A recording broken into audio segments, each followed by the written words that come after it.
let's get the show back going again, and please welcome your next storyteller, Corinne Rich, everyone. Corinne Rich!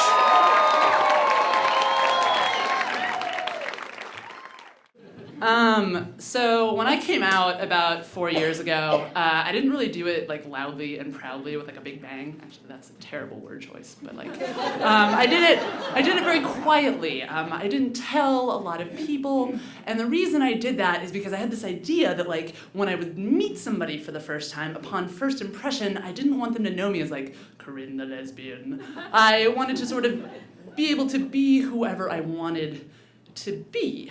And sort of the physical manifestation of this, and this is the delusional part, is that I had this long hair in this ponytail or a braid. And I sort of had this delusion that it gave me this like feminine heterosexual mystique. And as long as I had long hair, nobody would ever guess I was gay, no matter how much plaid I wore or how many L-word references I dropped in a conversation. They would never, ever figure it out. So fast forward to about a year ago, I was living and working in Australia at a winery. That's what I do for a living. I do cellar and laboratory work for wineries during their harvest seasons, and it's a cool job. And I still had my long hair, big long pony. And I was working a midnight to noon shift, which sucked. Like, I don't know if you've ever worked these hours before, but when you work graveyard, when you're awake, you're always kind of half asleep, and when you're trying to sleep, you're always sort of half awake. So you're in this sort of semi-waking state all the time, and like, I've never done mescaline, but I've been told that it's like a fairly similar experience.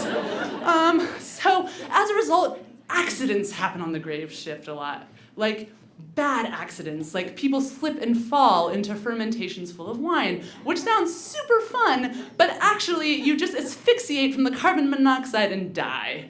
And no one could jump in after you because they don't want to die too. I've never seen that happen, to be clear. That would be traumatizing. But so, one night, it's like 4 o'clock in the morning, I'm on the cellar floor with my coworker Josh, and we're just kind of shooting the shit a little bit.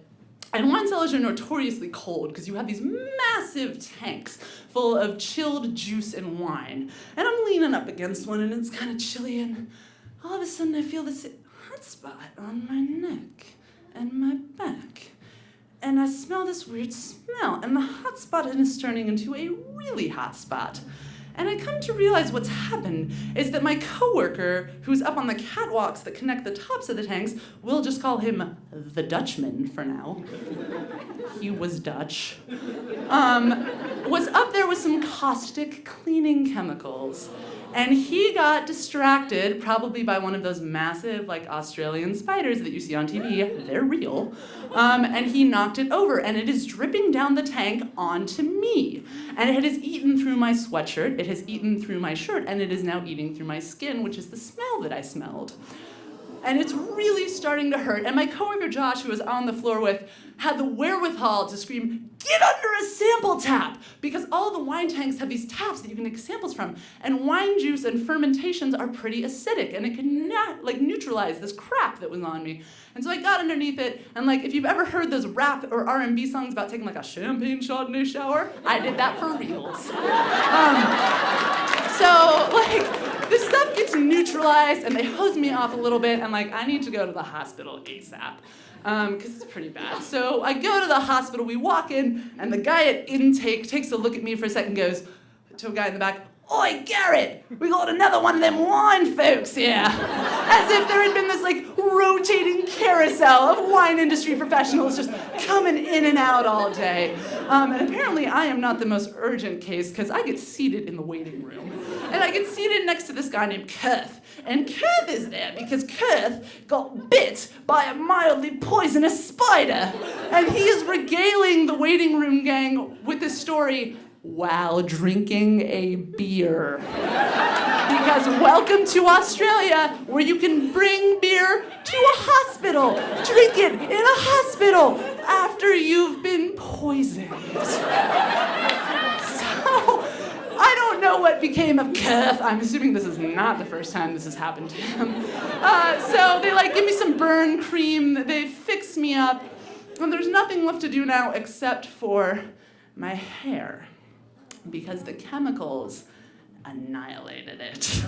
It had the weird smell, it was bleached, like it was done for. So they took me to a hair salon, I sit down in the chair, and the gal who's gonna cut my hair just kind of picks up my braid, like she would pick up a used tissue and was like, "What did you do, love?" And I was just like, oh God, the wine made me do it. And so I told her we had to chop it off. There was like nothing they could do. It was my only option. So the whole time I wasn't looking in the mirror, and she chopped it off, and she gave me this cool little pompadour do, and at the end of it, I finally get to look in the mirror. My long hair is gone, and my delusion about my perceived femininity is gone. But I see myself, and I realize I can still be the person I want to be, because the person I want to be is looking back at me. Because for the first time in my 24 years of living, the person looking back at me in the mirror really looked like me.